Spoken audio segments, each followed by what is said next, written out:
Thank you to Carole, one of our lovely nurturing birth mentors, who is going to talk to me this evening, share some insights into her doula journey and her mentoring role with nurturing birth. Thanks ever so much, Sarah, and thank you everyone for listening in. I am Carole, so I'm a birth and postnatal doula. I work mostly postnatally, but with some births on top of that. I trained with Nurturing Birth in 2017 and have been working solidly since then. I didn't have any background in anything to do with babies, birth, pregnancy, absolutely nothing. Came to it. I always say that doulaing was kind of like my midlife crisis, really. I've got three children. I say children. My oldest is 22 and my youngest is 16. And I had my third child, and I heard then about doulas. I don't know how it took me to get to three children before even hearing about doulas. But anyway, and I thought, wow, that would be absolutely fantastic. I could have done with that when I had one, two, and three. But it sort of sat there as an idea, and I didn't think it was the right time with the children and the kind of needs that they had at that stage. But it always just sort of sat there. And then I turned 40 and I thought, you know what? It's not gone away. It's still there. And if I don't do it now, I don't think I ever will. So I'm just going to take the plunge. And there happened to be a course in Tunbridge Wells, which is about 25 minutes down the road from me. And I thought, I'll sign up to that. Oh, but I'll be terrible and I won't understand it. And everyone else will be so much better than me. Within about half an hour of the course starting, I thought, oh my goodness, why didn't I do this years ago? This is exactly what I want to be. Did the coursework absolutely, and I really enjoyed kind of going back to learning. Really, I hadn't done any kind of coursework or any qualifications or anything since I left university. So I surprised myself how much I enjoyed really getting into the detail of bits and pieces. And then I've just started working ever since, really. And then from that, I became a mentor in, I think I'm going to say 2022. And that is just absolutely fantastic because it's the chance to doulas, which is just phenomenal. And I get to look back at kind of how I was when I was in this position and just kind of accompany people along that little bit of their journey as they're first starting out, which is just such a privilege. It's incredible. So that's a little bit about me.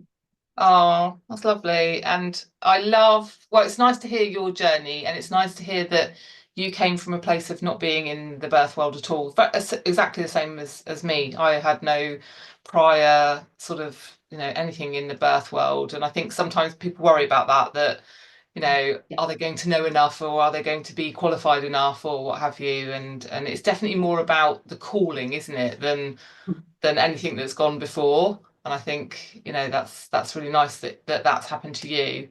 And and that's the other thing is so lovely is that there's never necessarily a right or wrong time to do the training. We've had people as young as sort of 17, I think was the youngest that we had. And I had someone on one of my courses a couple of years ago who was almost 70. And I think the oldest person that we've ever trained at Nurturing Birth historically was even older than that, but that was before my time. But it just goes to show that it's never too late, it's never too early, it's just when it's the right time. And often the planets just collide. I had a very similar thing where I decided, right, I'm going to do this, I'm going to do this. And a course just happened to be just up the road from me. And it's like, oh, okay, the universe is telling me something. And so you are a very busy doula, aren't you? Yes, sometimes too busy, I think, but that's, no, we shouldn't ever say that out loud. But yes, I've been very lucky. When you started your journey, did you have it in mind that you were only going to do the postnatal side, or did it sort of evolve? I always went into it with thinking that postnatal was going to be for me. That was really my experience when I had my first child. Definitely, I'd never held a baby before. We lived miles away from family. None of our friends had had kids, and I found it really difficult. And I kind of thought, oh, this is just me. I'm a bit crap at motherhood. And then second baby came along, and that was a bit better because at least you think you know the basics. But it was still really tough. And again, we lived miles away from family, and still none of our friends had had children. And I kind of thought, okay, this is just what it is. It's quite difficult. And then fast forward, kind of more than a decade, and then one of my closest friends, who we'd been to sixth form together, we went to uni together, so exactly the same age, very similar experiences. She had her first child, and I remember phoning her up And she was just on the phone going, oh my goodness, what is this? What have I done to my life? And I kind of thought, wow, actually, in over a decade, women are still going through this huge experience with so little knowledge and support. There really is a need. It wasn't just me, it's quite a familiar experience to a lot of people. So that's when I really looked into postnatal. And I think certainly when I started, postnatal was very much the poor relation. Everyone was talking about birth doulas. And I didn't even realize really that you could just do postnatal. So I went into the course and everyone else was talking about focusing on births. But I kind of really believed that there was a real need and a gap for women and having postnatal support. And so that's what happened to me. I kept myself open to births, and I had on my website that I would support births because I kind of went in it with, I'll see what happens and what comes along. And then births, started to just come in as inquiries, and I just went with it and then picked up a few births. Then we had the pandemic, which, I'm sure Sarah will agree, kind of threw the cat amongst the pigeons. But then post pandemic, then I've worked more with births, but still postnatal is, I'd say probably 75% of my work, definitely. And what I love in the time that I've been part of, sort of owning and facilitating for nurturing birth is hearing how people are taking doula work and putting it in all different spaces. They're antenatally, postnatally, fertility, loss, and all those different places you hear about end of life doulas, and I love that it's they're life skills that can fit into so many different, well, life-changing events, can't they? And it doesn't have to be birth, it doesn't have to just be postnatal, it can be whatever you want to make it. And I think sometimes people get known for a particular thing as a doula, and I should imagine that's very much what's happened to you locally, is that you are very well known as a postnatal doula, and the word of mouth starts to grow, doesn't it? How have you found putting yourself in front of potential clients? Has that been sort of like a journey you've been on, or are you at a point where you have a lot of word of mouth? How does that kind of work for you? At first I was absolutely terrified, and I was convinced that no one would hire me. Why would you hire me? There's like a billion other doulas out there who could do a much better job than me. And then actually I kind of reflected on what it is that I would look for a doula, and it's all about that personal connection. So the first thing I did was just connect with local doulas and did some networking, and not only doulas but anyone that worked in the birth space locally. I just introduced myself, said, let me take you for a coffee, I'd love to talk to you about what you do, I'd love to be able to refer some of my clients to you. And so through that I got my first postnatal job, and I was with that family for a very long time. And then that just went from there. I'm really lucky that most of my work now comes from referrals from previous clients. Generally, it's friends of previous clients or previous clients that keep having babies, which is always great. Oh, that's nice. Yeah, that is really nice. There's nothing nicer than a client getting back in contact with you and saying, "I'm having another baby. Can you come back?" I feel that's like the icing on the cake when you're a doula. Yeah. It's real validation as well, isn't it? That actually you did have a really good positive impact, and they want you to do it again. So that is wonderful. And also, the family, and then you see the children who have grown up a little bit, which often we don't see. We kind of do our work and then leave that family. Whereas when you go back, you can just see how they've all grown into a family of 3, 4, 5, whatever it may be. And also, I like the flexibility around the postnatal work, in that I think we talk a lot about sort of like when does the postnatal job end? People always ask this on the courses. Now, I don't think there's any hard or fast rule with this. It's very much the same as when people say, oh, when I'm working with a birth client, when should I see them, or when should I go to the birth? It's like, there's no rules around this. You decide, you as the doula, and with your client, you make the agreement. So I know lots of doulas who work very much on I only do the first 6 to 8 weeks postnatally, and then I move on to the next job. That's how they work.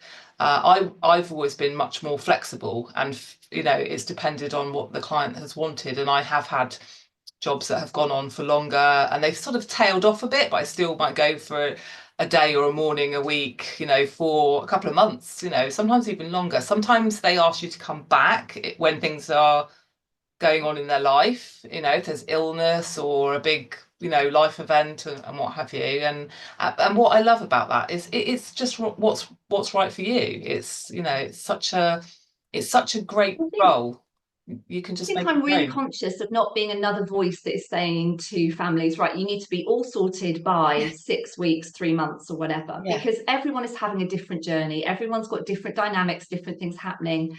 You know, partners on paternity leave. Some, you know, with one family, I didn't actually start until their baby was a bit older because their partner was around and they wanted me to kind of slot in once he'd gone back to work. So I'm really conscious of not giving out the impression that, like, well, I'll work with you for 6 weeks and by then, you know, you need to be totally nailing this. So I think the longest I've worked with a client is just over a year. But again, as Sarah was kind of saying, it, you know, we'd kind of slowed down a little bit and it was much more ad hoc at that stage. And probably the shortest postnatal client I had was a couple of weeks. Yeah, And absolutely. everything in between. Yeah, that's the thing, isn't it? It is everything in between, and you can work out what you want from it, and you can offer what you can give to that person. And you know, a big thing we talk about is putting in boundaries and, you know, making it work for you first of all. What you said a bit earlier about that feeling at the beginning of, oh, well, why would anyone book me? It's, you know, we need to remind ourselves that they'll book you because of who you are and what you're offering, and it's the right people will find the right doula. It's a journey, isn't it? You learn. I mean, I should imagine, Carole, that you now, all these years down the line, have learned so many lessons, and we usually learn our best lessons by making mistakes, don't we? I think every client is different and every client's experience can often change as well, and what you go into. And firstly, quite a lot of clients don't really know when they're pregnant what they're going to exactly want you for, or they may have a certain idea, they may not have a clue, and that may change and evolve as different things happen postnatally or depending on the kind of birth that they've had. Yeah, So it really gives you the flexibility. And I say to clients really that it's a beautiful time, but it's also a really vulnerable time. So you want someone that is going to bring you comfort and support in your home. You're inviting someone in. So the most important thing is that it's someone that you feel utterly comfortable with, that you can be yeah, feeding your baby, have your house how it is, and not think, oh my goodness, Carole's coming, I need to kind of get everything you know, ready. There's enough of that in society. Great that if you are sort of chatting to a potential client and you think, do you know what, I don't think that what they want can fit in with what I want, what I can offer, or I'm not sure if we're the right fit, it's really great to be able to refer other doulas that you know locally, because that builds your community. We're all referring for each other, we're all quite different, and you get to know different personalities and yeah. who has got an expertise in a certain area. Or sometimes you just meet someone, you think, oh, do you know what, they would be a great fit for this local doula. Definitely, I've done that. I've been at an interview before and thought, hang on, I'm not the doula for you, but I know someone who is, and I've Yeah. sort of said, oh, well, have you met so and so, by the way, because you might want to interview them. And it's not unusual actually for doulas to say, are you meeting other doulas? Because it's a good idea to, you know, meet a few, and there's no sort of animosity amongst doulas. Often in an area we're going up for the same jobs, and it kind of it works itself out, doesn't it? It all just falls into place of where it should be, and that's really important. Actively encourage potential clients to talk to as many local doulas as they really want to, because it's only by, you have a gut feeling, but Yeah, also sometimes you want the reinforcement. So by only looking at other people, so what our availability is and the ways that we work. You know, I don't do anything, I don't have additional skills in terms of hypnobirthing, or, you know, I've got peer support knowledge for breastfeeding, but nothing beyond that. So, you know, it's all, we offer similar things but slightly differently. So it's great for clients to have a wide choice of people that they can look at and then actually think, okay, what's really important to me, what's going to fit in best with my family. can you give us an idea of what a typical postnatal day might look like for you? It depends on, you know, whether it's first baby, where there are siblings around, if siblings are at school, at nursery. If I talk to you what my week is looking like so far, that might give you a bit of an idea. In the morning, I met with a previous client who is now pregnant with another baby. And we just talked through how I can support her, whether that will involve birth support or whether it's postnatal. Well, it's definitely postnatal, but there might be birth there. So we kind of just connected and caught up on how her pregnancy is going, and the kind of things that she's looking for, and just a general catch up with how her and the family are doing. So that was the morning. And then in the afternoon, I was with a postnatal client. This client has got 4 children, so it was supporting her. I often do afternoons into evenings, especially with clients who have got other children in addition to a baby, because that tends to be a bit of a pinch point. You've maybe got older children who are into a routine, or there are things that absolutely need to happen in a certain order. You might be throwing in a bit of reading or spellings that needs to happen for school. So to have an extra pair of hands at that pinch point. So that was supporting the mum, giving everyone food, getting everyone bathed, doing stories, and getting everyone into bed, but not necessarily asleep. So that was yesterday. Then this morning, I was with a postnatal client in the morning, and that was, again, just supporting her, just spending some time with her, actually, and doing bits and pieces, helping her just get a load of washing on, get organised for the day and that kind of thing. Tomorrow, I've got a postnatal client for 4 hours in the morning, and that will be very similar, just being led by her. It's been a while since I've seen her, so kind of catching up and seeing where she's at, seeing what she wants from the session. Thursday, I have got a birth client that I supported, just needs some postnatal help, and she's doing that on an ad hoc basis. I generally have 2 types of clients. Some will book specific days for a specific period of time. Some will be quite ad hoc. And the advantage to them is that they can fit that in here and there when they really feel that they need it. Obviously, the downside of that is that I can't guarantee that I'm available. But that tends to work it's quite nice when you have solid bookings on a certain day for a certain period of time, and then some ad hoc bits coming up as and when. So that's her. And then on Friday, I've got the Wednesday postnatal client. I'm doing a session with her on Friday as well. So that is how my week is looking. And I'm on call for a birth as well, but no news as yet on that.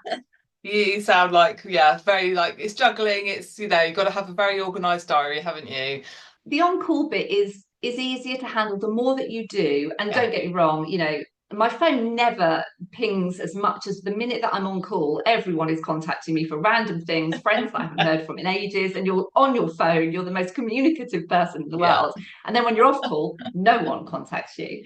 And it is, you still get that adrenaline rush, and I still don't really properly sleep because I think you're in a kind of half sleep, checking that your phone isn't on accidentally on silent or things like that. But it does become easier to work it into your life. But again, I think when you mentioned boundaries earlier, that's really important when you're with birth clients and you're juggling family or work, because it is kind of, I really outline to birth clients the expectations. So if you're in labour, how long it will take me to get to you. So I do allow myself 2 hours to get to a client. Now, it has never taken me 2 hours to get to a client, but it just gives me that wiggle room so that if I am at completely further away, although I do say that I won't be more than an hour and a half away from their place of birth, but if I am at the far end of that boundary and suddenly they call me and things are happening completely out of the blue but quickly, then it gives me that bit of wiggle room.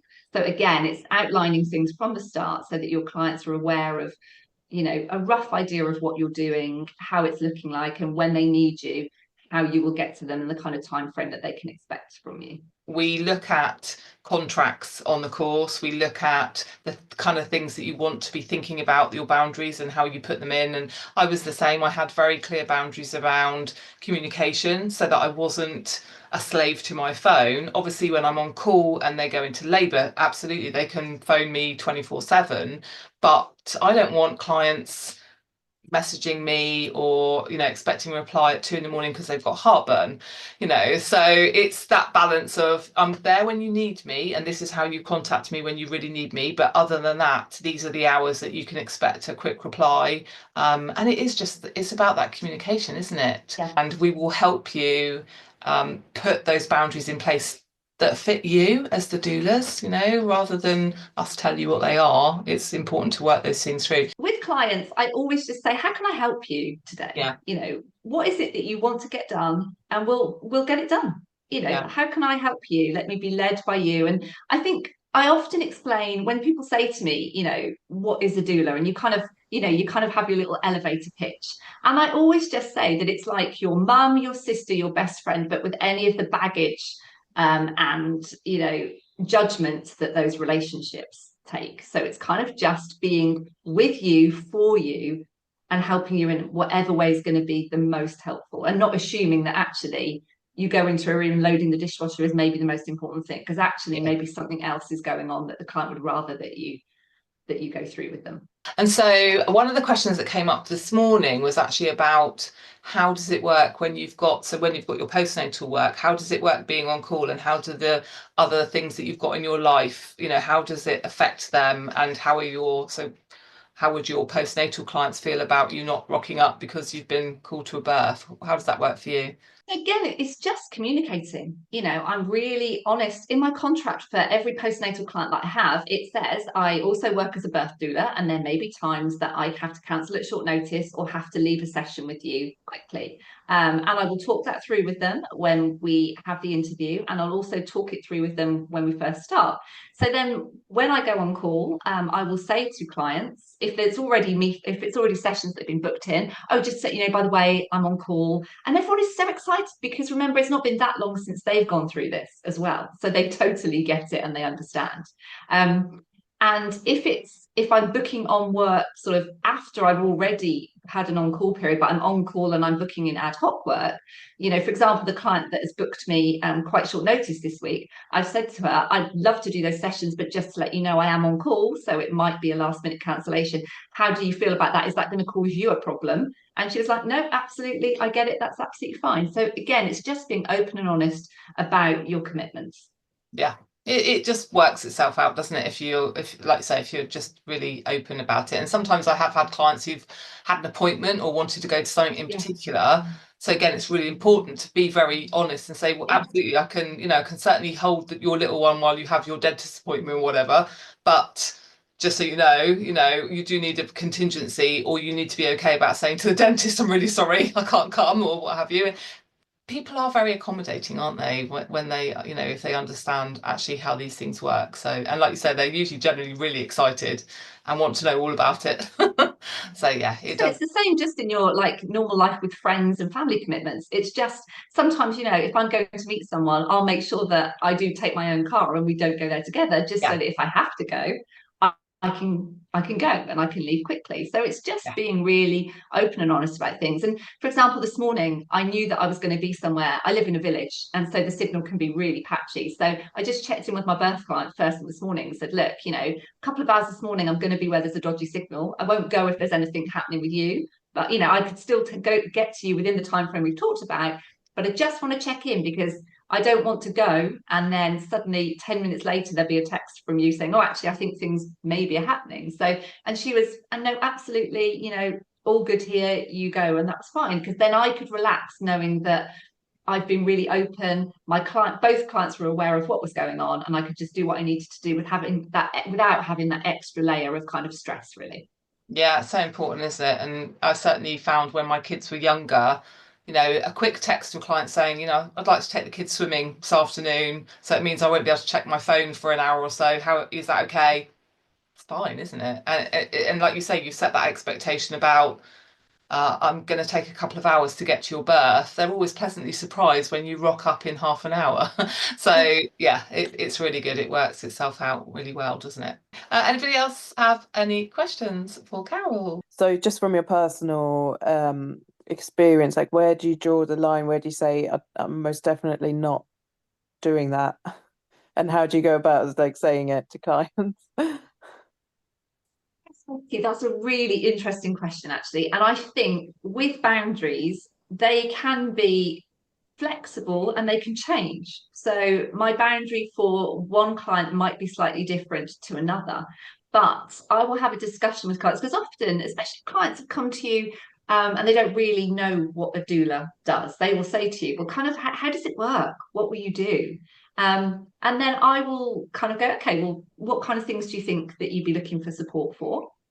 And if they turn around and say, well, actually, I'm going to need my house cleaned 3 times a week. Well, a cleaner is a better bet for you, because that's not my bag. Don't get me wrong, I will tidy up, but I'm not going to clean. So that's, again, it's about having that conversation. But, this morning I did a little bit of ironing for the client, because there was just some bits that needed doing for the older children. That's I'm absolutely happy to do that. I'm happy to put a load of washing on. I'm happy to unload and load a dishwasher, but some doulas might not be happy to do that at all. So it's really about what feels comfortable for you. There's no right and wrong with this. The important thing is, yeah, it's always the boundaries, isn't it? The B word, so important. Sometimes it's a discussion about, well, how about I look after the baby while you do the scrubbing of the windows? Or if that's the thing that is, you know, I often will say to clients when I first arrive, how can I help you best? How can you maximize the time that I'm with you? What is it that you want to get done? And then we'll work from that. So sometimes that is holding the baby so that they can just do that one job that has been driving them crazy that they haven't had the chance to do because they've had a baby attached to them all the time. And sometimes that is the most helpful thing that you can do, because it's the one thing that I've not even noticed, but it's been driving them crazy and they really want. And then you can go away and they just think, wow, I've achieved that. Brilliant, fantastic. And some mums will hand you over the baby the minute that you step through the door. But I always say there is absolutely no pressure. I'm not going to be another person that just wants to sit on a sofa and hold your baby. Yeah. It takes a little while for us to build that trust. And if you'd rather that I do other bits and pieces, and we can build up to whatever you feel comfortable. So again, it's being led by the client with what they feel comfortable. Because I don't want to be there and they're sort of sitting there and you have this dynamic that, oh, I think I should offer to let her hold the baby, but I don't really want to let her hold the baby. Completely, whatever you feel comfortable with is what we will do. It's to be an extra person, so there's not all the pressure on them. And I always say to the birth partners, you know, right, what are your favorite snacks? What snacks can I bring for you to make sure that you are well looked after as well? So it's as much to be for them so that they can look after the person that's giving birth. And I think when you have that clear dynamic of how you fit into that, that really reassures them, and they have much more faith in what their role is, and that actually they're still the primary support. You are there to then support them as a unit, really. And I'm very happy that you're one of our mentors, Carole. So thank you so much. Thank you for your time, and thank you to those. My pleasure. Thank you. And I just want to say, you know, that's why I became a mentor, because I had such a great experience with mentoring when I was mentored as a new doula. And it was, you know, when you go into something that's completely different and out of your comfort zone, and you know, I went from kind of working normal jobs to then going out with something that you're building by yourself. It does feel quite isolated. So the mentoring just gave me that little bit of a cushion to kind of draw that stuff from me that was there. I just needed a little bit of support to get it out there. So it's wonderful to be able to now help newer doulas coming through to do that.